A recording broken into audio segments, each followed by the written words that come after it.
एक ऐसी मानसिकता पहले सोचते हैं कि जो हर एक व्यक्ति अपना इनकम शो नहीं करता। उनके मन में डर होता है कि अपना इनकम दिखा है तो उनको इनकम टैक्स लगेगा। लोग क्या है कि जिंदगी भर काम करते हैं, लेकिन हम बोलते हैं कि आपके 2-3 घंटे हमें चाहिए। जो अगर प्रॉपर तरीके से हमारे पास बैठते हैं लोग तो 2-3 घंटे में प्रॉपरली उसका जीवन का पूरा फाइनेंशियल प्लानिंग कर सकते हैं।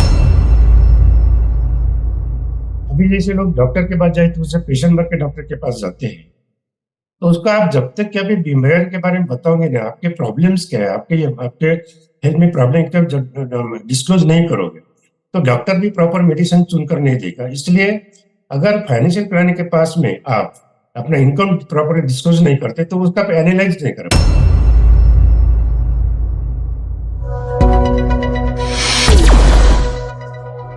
दोस्तों, आज हम ऐसे विषय पर बात करेंगे जो ये वीडियो देखने के बाद आप अपने फाइनेंशियल प्लानिंग के बारे में सोचने पर मजबूर हो जाएंगे। तो विषय है अपनी एक ऐसी मानसिकता जो अपना फाइनेंशियल पोर्टफोलियो ग्रो होने नहीं देती। तो जीवन में हर एक व्यक्ति सोचता है उसके लाइफ में उसका जो फाइनेंशियल बैकग्राउंड अच्छा हो, बच्चों की पढ़ाई अच्छी हो, उनकी शादी अच्छी हो, उसका रिटायरमेंट लाइफ अच्छा अच्छा हो। लेकिन जो एक मानसिकता होती है कि उसकी वजह से उनके जीवन में प्रॉब्लम आ जाती है। एक ऐसी मानसिकता पहले सोचते हैं कि जो हर एक व्यक्ति अपना इनकम शो नहीं करता। उनके मन में डर होता है कि अपना इनकम दिखा है तो उनको इनकम टैक्स लगेगा। लेकिन एक एग्जाम्पल के तौर पर हम अगर सोचते हैं तो अगर इनकम बढ़ाने के बाद अपने पास फाइनल मतलब जो इन्वेस्टेबल फंड्स क्रिएट होता है, तो एग्जाम्पल देखते हैं कि जैसे एक व्यक्ति का 15 लाख का इनकम है तो 15 लाख की इनकम पर वो 1,56,000 टैक्स भरता है। ये पुराने टैक्स रीजन के जैसे लास्ट ईयर के इनकम टैक्स के रूल्स के मुताबिक जो नया है अभी इम्प्लीमेंट हुई है। अगर वो इनकम 5 लाख बढ़ाता है तो उसका टोटल इनकम हो जाता है 20 लाख। अब 20 लाख पे उस पर मतलब जो 5 लाख रुपए इनकम बढ़ गया उसके ऊपर टैक्स भरना पड़ेगा 1,56,000। तो 1,56,000 टैक्स भरने के बाद उसके पास में इन्वेस्टेबल जो फंड आता है उठला है 3,44,000। अगर ये प्रॉपर वर्क तरीके से उन्होंने इन्वेस्टमेंट किया तो ये जो इन्वेस्टमेंट करने का जो तरीका है, तो बहुत सारे असेस्ट है। जैसे म्यूचुअल फंड आता है, प्रॉपर्टी इन्वेस्टमेंट आता है, शेयर्स आते हैं। तो इस माध्यम से अगर उसे इन्वेस्टमेंट किया तो उसका अपन एक 12% का इफेक्टिव रेट ऑफ इंटरेस्ट पकड़ते हैं। तो 20 साल के पीरियड में 12% रेट ऑफ इंटरेस्ट से उसके बाद में कॉर्पस क्रिएट होगा 2,77,00,000। अभी 2,76,00,000 उसका कॉर्पस क्रिएट हो गया। उसमें इन्वेस्टमेंट किया है 68,00,000 80,000। अब ये माइनस करने के बाद उसका फंड जो बैलेंस होता है 2,08,20,000। अब ये 2,08,20,000 इस पे ऊपर long term capital gains gains भरना पड़ेगा उनको 10.04%। तो उसका कैपिटल गेन्स आता है near about average rounded off 27 lakhs। अब उसने क्या किया है कि 27 lakhs कैपिटल गेन्स पे किया। अगर जो इनकम दिखा है उसके ऊपर जो टैक्स पे किया उसने 31,20,000। तो उसका आउटगो हो गया टोटल 58,20,000।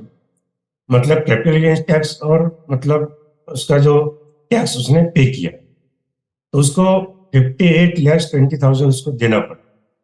अभी ये 50,20,000 2 लाख उसका जो गेन है 2,76,7 लाख से माइनस करते हैं तो नेट गेन उसका है 2,18 लाख रुपीज। मतलब देखिए उसने टैक्स पे किया, इनकम शो किया और उसके हाथ में नॉन टैक्सेबल अमाउंट 2,18 लाख उसके हाथ में है, जो गवर्नमेंट पूछेगी नहीं कि भाई ये अमाउंट कहाँ से लाया। तो ये एक प्लानिंग है कि जो टैक्स शो करके अपने को इनकम दिखाना और टैक्स करके इन्वेस्टमेंट करते तो उसका जो फाइनेंशियल ग्लोर है पूरा। दूसरी एक मानसिकता ऐसी है कि लोग सोचते हैं कि भाई हर साल सोचते हैं कि भाई इस साल गवर्नमेंट ने इनकम टैक्स सेविंग की जो स्लैब्स है जो 1.5 लाख की रखी है लेकिन बढ़ाया नहीं। तो एक मानसिकता उसकी वजह से क्या होता है कि जो हाथ में पैसा आता है वो कहीं तो भी निकल जाता है, आदमी सेविंग नहीं करता। तो उसकी अपनी आदतें बन बन चुकी होती है कि खरीद कुछ नई चीजें खरीदने की। अगर सोचते हैं कि ठीक है कि अगर गवर्नमेंट ने बस समझ लीजिए कि 1 लाख का इनकम स्लैब बढ़ा दिया और 2.5 लाख कर दिए। अभी 1 लाख सरप्लस लाख के बाद अमाउंट है सेविंग करने के लिए। तो अगर टैक्स सेविंग स्कीम में अपन इन्वेस्टमेंट करते हैं एट द रेट ऑफ 8%, तो 20 साल के लिए सेविंग करते हैं, तो 20 साल का उसका इफेक्टिव आएगा 49 लाख। उसके हाथ में टैक्स सेविंग स्कीम के माध्यम से सेविंग करता है तो 49 लाख उसके हाथ में 8% इंटरेस्ट से अमाउंट आएगा। अब उसने 4 लाख टैक्स बचाए, जो सेविंग किया 20% टैक्स स्लैब के माध्यम से सोचते हैं, तो 4 लाख टैक्स बचा है, मतलब उसमें हाथ में कितना 53 लाख अमाउंट ये उसका सेव हुआ है। उसके जो रिटर्न्स मिला है उस 4 लाख सेव करने के बाद उसके हाथ में है 53 लाख रुपीज। अगर यही अमाउंट टैक्स रिबेट के बारे में न सोचती हुई है, अगर गवर्नमेंट टैक्स रिबेट के नहीं बढ़ाती तो अपन सेविंग तो करना ही पड़ेगा, फ्यूचर के लिए सेविंग करना पड़ेगा, तो उसके स्टॉप नहीं कर सकते सेविंग। अगर यही अमाउंट आप अगर डिफरेंट एवेन्यूज इन्वेस्टमेंट अभी जैसे म्यूचुअल फंड जैसे 12% इफेक्टिव रेट से आप इन्वेस्टमेंट करते हैं, तो 12% के माध्यम से आपको 20 साल में जो रिटर्न मिलेगा वो मिलेगा 80 लाख। अभी 80 लाख रुपीज मिलने के बाद आपने जो टैक्स पे किया है 1 लाख के ऊपर जो टैक्स किया है 20% से, तो आपने 4 लाख रुपीज टैक्स पे किया। अभी 80 लाख जो आपने मिला है उसके बाद में 20 लाख रुपीज आपका माइनस हुआ, बेसिक इन्वेस्टमेंट माइनस हुआ, तो आपको मिला है 60 लाख रुपीज। अब 60 लाख पे आपका जो कैपिटल गेन्स आएगा 6 लाख रुपीज, मतलब उसमें सरचार्ज पकड़ के 10.04 आता है 6 लाख रुपीज 2400, लेकिन राउंडेड आप 6 लाख पकड़ते हैं। और आपने 4 लाख रुपीज टैक्स पे किया है, मतलब टोटल आउटगो कितना हो गया आपका 10 लाख रुपीज।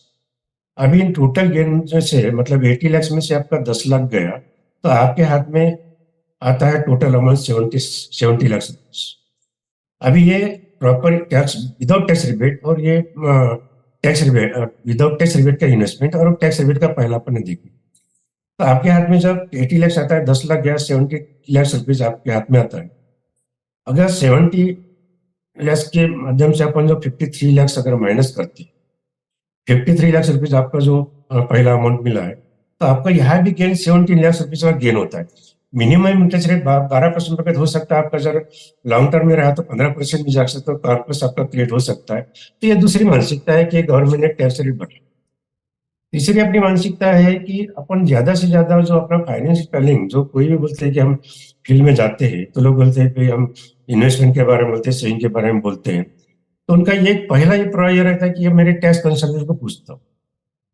अभी देखिए कि टैक्स कंसल्टेंट या टैक्स सीए जो है आपका टैक्स कंसल्टेंट है, नॉट फाइनेंशियल प्लानर्स। अगर देखा जाए तो आप टैक्स सेविंग के माध्यम से उनको ये कीजिए। अगर ये डॉक्टर का प्रोफेशन है, डॉक्टर को उसके प्रोफेशन के बारे में मालूम होगा, और ये फाइनेंशियल कंसल्टेंट है तो वो उसके बारे में जानेगा, और टैक्स करेंगे उसके बारे में, टैक्स कैसे बचाने आपको समझाएगा। उसकी वजह से क्या होता है कि हर एक व्यक्ति अपना नाम बोलता है कि मैं टैक्स कंसल्टेंट पूछेगा, सबसे गलत चीज है। आपका अगर पोर्टफोलियो बनाए तो आपको टैक्स फाइनेंशियल कंसल्टेंट के माध्यम से आपको ये करना पड़ेगा। तीसरा देखिए कि रेट ऑफ इंटरेस्ट के माध्यम से अगर सोचते हैं आप, तो अगर एक व्यक्ति 15,000 रुपए इन्वेस्टमेंट करता है, मतलब ये इन्वेस्टमेंट प्लान के माध्यम से कितना ख्याल रखना आप लोग को। अगर 8% से इन्वेस्ट करता है तो उसको सिर्फ 1 करोड़ का कॉर्पस तैयार हो, 1,44,00,000। 10% से इन्वेस्ट करता है तो 2,68,000, और 12% इफेक्टिव रेट से अगर वो 25 साल इन्वेस्ट करता है 15,000 रुपए, तो 2,85,00,000 उसका जो गेन आता है। तो इन्फ्लेशन बढ़ रहा है, महंगाई बढ़ रही है, उसके माध्यम से आपको जो ज्यादा से ज्यादा रिटर्न मिले ऐसे एवेन्यूज में इन्वेस्ट करना आवश्यक है। तो इन्वेस्टमेंट पोर्टफोलियो आपका अच्छा हर जगह होना चाहिए। तीसरी बात है कि एक टाइम फैक्टर। लोग क्या है कि जिंदगी भर काम करते हैं, लेकिन हम बोलते हैं कि अपने आपके 2-3 घंटे में चाहिए, जो अगर प्रॉपर तरीके से हमारे पास बैठते हैं लोग तो 2-3 घंटे में प्रॉपरली उसका जीवन का पूरा फाइनेंशियल प्लानिंग कर सकते हैं। लेकिन ये लोग ये टाइम भी देने के लिए तैयार नहीं होते। उनका हमारा बिजी शेड्यूल है, हम तो अपॉइंटमेंट मांगते हैं, अपॉइंटमेंट लेते। लेकिन अगर 2-4 घंटे उनके पास में बैठे फाइनेंशियल प्लानिंग के पास प्रॉपर कर ले तो उसका जिंदगी का गोल प्रॉपरली पूरा हो सकता है। तीसरी बात क्या है कि एक लोग अपना इनकम डिस्क्लोज नहीं करते। अभी जैसे लोग डॉक्टर के पास जाए तो उससे पेशेंट भर के डॉक्टर के पास जाते हैं, तो उसको आप जब तक कि अभी बीमारी के बारे में बताओगे ना, आपके प्रॉब्लम्स क्या है, आपके हेल्थ में प्रॉब्लम क्या डिस्क्लोज नहीं करोगे, तो डॉक्टर भी प्रॉपर मेडिसिन चुनकर नहीं देगा। इसलिए अगर फाइनेंशियल प्लानिंग के पास में आप अपना इनकम प्रॉपर डिस्क्लोज नहीं करते तो उसका एनालाइज नहीं कर पाते। आपकी नीड्स क्या है, आपकी लाइबिलिटीज क्या है, उसके बारे में एनालाइज नहीं कर पाए तो आप प्रॉपर फाइनेंशियल प्लानिंग नहीं पाएगा।